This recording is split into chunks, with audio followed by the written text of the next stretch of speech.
بسم الله الرحمن الرحیم. د عمران خان د طرف نه د جیل برو تحریک یو د اقدام خبره شوې ده چې هغه اوس اعلان کړی چې موږ به د جیل برو تحریک دا مهم آغاز کوو. دا څه شی دی، د دې پس منظر څه شی دی او دا په څه وجه باندې هغوی اعلان وکړو. په تېرو شوي ویډیوز کې ما اکثر له دا خبرې ستاسو ته په مخامخ باندې ایښي دي چې عمران خان د دې ګورنمنټ د پرېخوستو نه پس چې کوم دی په کمزوري پیچ باندې به اوس لوبېږي او هغه کول هم دا غوښتل هغوی وی چې کیدای شي چې دوی د آیین نه انحراف ونه کړي، ځکه چې په 90 ورځو کې هغه انتخابات کولو نو د هغې د وجې نه هغوی دا کول غوښتل چې دوی خو به کم از کم د آیین نه انحراف ونه کړي. خو دې خوا چې کوم د خلکو سره د هغوی واسطه راغلی ده هغه کلاړیان دي، هغه د آیین او د آیین شکن د دواړو کلاړیان پاتې شوي دي، د دواړو سره پاتې شوي نو هغوی له چلونه ورځي. اوس هغوی چې کوم مهم باندې روان دي او هغوی چې کوم لوبه اوس روانه کړې ده هغوی اوس دا ډیلې والا ټیکنیکس استعمالي او ډیلې طرف ته بوزي. عمران خان اوس هغوی صرف او صرف په دباو کې راوستل غواړي. دا جیل برو تحریک والا دا مهم چې کوم او دا خبره چې کومه ده دا په برصغیر پاک و هند کې چې کله پاکستان لا نو آزاد شوی نو هغه وخت کې هغوی د برټش قانون او د برټش د سامراج خلاف دا زمونږ له طرف نه چې کوم تحریک پاکستان والا دا دوی دا خبره کړې وه چې را موږ به جیل برو تحریک شروع کړو، ځکه چې انګریزان زمونږ نه قلاریږي او هغوی موږ په جیلونو کې اچي او موږ نه جیلونه ډکوي نو موږ به په خپله جیلونه ډک کړو. نو د هغې دپاره د جیل برو تحریک والا دا آواز لګېدلی و. نه پس د پاکستان د ازادۍ نه پس بیا دا خبره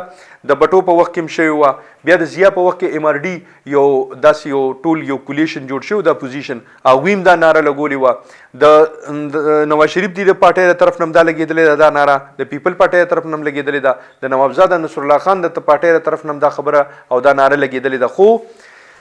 شوي نه دي. اوس دی به څنګه کوي، دی به په کومه سټریټجي کوي. د دې لپاره هغوی چې کومه سټریټجي جوړه کړې ده نو عمران خان وی پیله سطح باندې وایي دا په 3 سټیپونو کې تقسیم کړې ده او په پیلني سټیپ کې به دا په ضلعي سطح باندې کېږي، بیا به ورپسې د صوبې په سطح او بیا به د قومي په سطح باندې کېږي. په قومي سطح باندې چې کله دا خبره وی ورسېږي بیا به عمران خان خپله ګرفتاري پیش کوي او ورسره به د قومي اسمبلۍ چې څونه غړي هغه به ورسره ګرفتاري پیش کوي او د صوبایي سطح باندې به د صوبایي اسمبلۍ والا غړي او د هغه سره چې کوم کارکنان هغه به ورسره دا ټولې ګرفتاریانې پیش کوي. خو دې کې یو سوال دی چې ګرفتاری به هغوی څنګه والي. لکه که د سوپرډنټ مخې ته هغوی درېږي او هغوی ورته وایي چې موږ ګرفتار کا او جیل سوپرډنټ د هغې نه انکار وکړي چې زه نه اخلم نو په دې باندې به هغوی څه کوي، دوی به د هغې خلاف احتجاج کوي او د ګیټ مخې ته به ناست دي لکه د درنې په شکل باندې.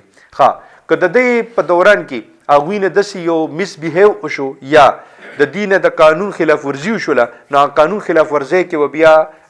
قانون په حرکت کې راځي. خو زما داسې خیال دی چې په دې کې به قانون هم په حرکت کې نه راځي، ځکه چې دا حکومت هم نه غواړي چې داسې یو حرکت دې وشي او جیلونه دې ډک شي، ځکه جیلونه یوازې ډکون نه دي، جیلونه کې ډک کسانو ته بیا اومک کشان روټۍ چای او اوبه هم رسول دي او دا د دې حکومت کیپیسټي نه ده، دا د دې په وس او په استطاعت کې نه ده چې هغوی دې ټولو ته بیا ورسوي. اوس هم په ډیرو جیلونو کې د جیلیانو والا تعداد چې کوم دی هغه د خپل تعداد نه هم زیات دی، نو چې دام پې ورشي نو بیا به څه کوي دوی. دا صرف او صرف د دباو د راوستو دپاره ټیکنیکس دي او کیدای شي چې په دې باندې عمران خان کامیاب شي، خو فی الحال هغه په کمزوري ګراوند باندې لګیا دی او